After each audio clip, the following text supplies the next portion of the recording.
통일부가 최근 탈북어민 북송 사진을 공개하면서 파장이 일고 있습니다. 자유를 찾아 남양한 탈북민을 판문점에서 강제 북송하는 장면은 자유가 얼마나 소중한 가치인지 새삼 깨닫게 해주는 대목인데요.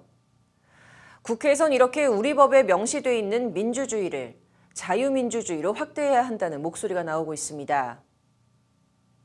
윤석열 정부 들어 자유민주주의에 방점을 찍은 행보가 주목을 받고 있는데 자유라는 두 글자가 우리 삶에 어떤 영향을 미치는지 석대성 기자가 보도합니다.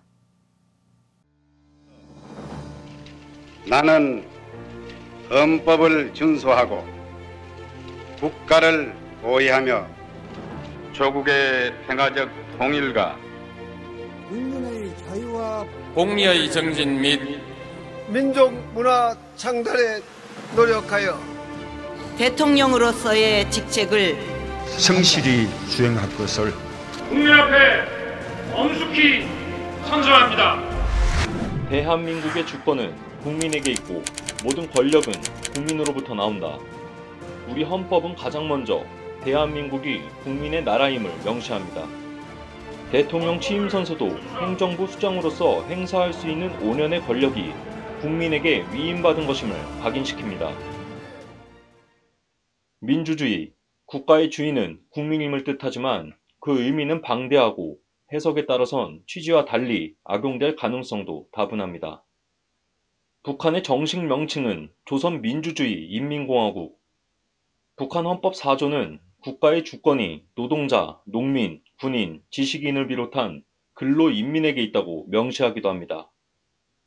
하지만 지난해 북한의 민주주의 지수는 167개 국가 중 165위. 김씨 일가가 내세운 민주주의와 일당제는 70년 넘는 독재 수단이 됐습니다. 북한 외 콩고나 라오스 등 독재 국가도 외적으론 민주공화국을 표방하고 있습니다. 문재인 전 대통령 인기가 절정에 달하던 지난 2018년 교육계와 정치권에선 한바탕 논쟁이 벌어졌습니다. 문재인 정부가 교과서에 나오는 자유민주주의 용어에서 자유를 빼고 민주주의만 기재하려고 한 겁니다. 아울러 헌법 전문에선 자유를 삭제하려고 시도하면서 학계와 보수권에 반발이 일었습니다.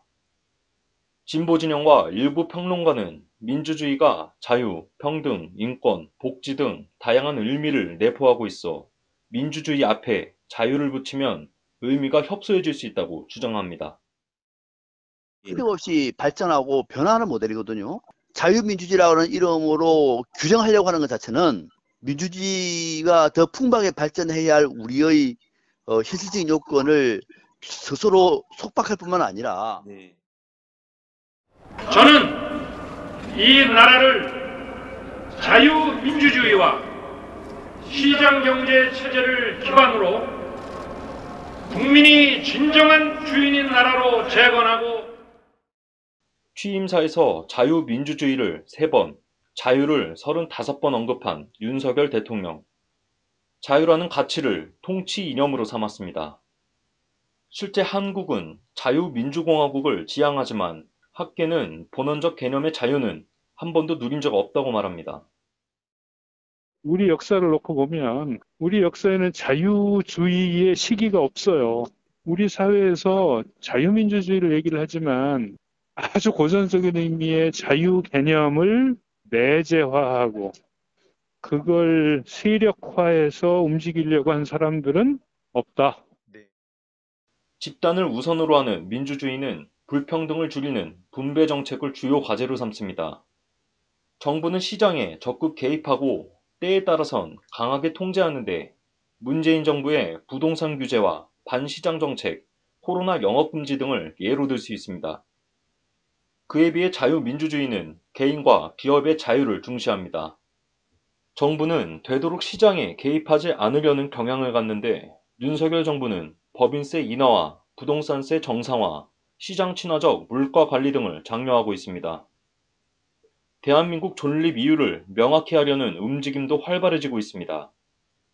국회에선 최근 공무, 선거, 언론 등 자유민주주의 기본이 되는 법률에 명시한 민주주의를 자유민주주의로 확대하는 내용의 법안이 나왔습니다.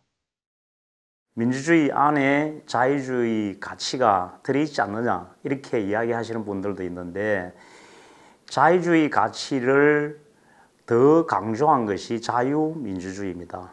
우리 자유 가치가 헌법 가치를 좀 더 확산시키는 그런 계기가 될 테고요. 공화주의적 자유의 개념이 미미하다는 점에서 입법 보완에 나선 겁니다. 우리 사회가 좀 더 활력을 가지고 번성할 수 있는 그런 기반이 되는 겁니다. 단순히 그 글자 두 자의 자유를 넘는 그런 의미를 훨씬 뛰어넘는다고 생각을 합니다. 자유민주적 기본 질서를 더욱 확고히 해 모든 영역에서 능력을 최고도로 발휘하게 한다. 북한의 정식 명칭에 자유가 들어갔다면 현실이 달라졌을까? 대한민국 민주공화국에 인민이 붙었다면 우리 삶은 어땠을까? 자유가 빠진 국가의 실정은 자유가 얼마나 중요한 언어인지, 자유 없는 민주주의는 얼마나 허망한 미래를 나타내고 있는지 역사는 지금도 말하고 있습니다. 법률방송 석대성입니다.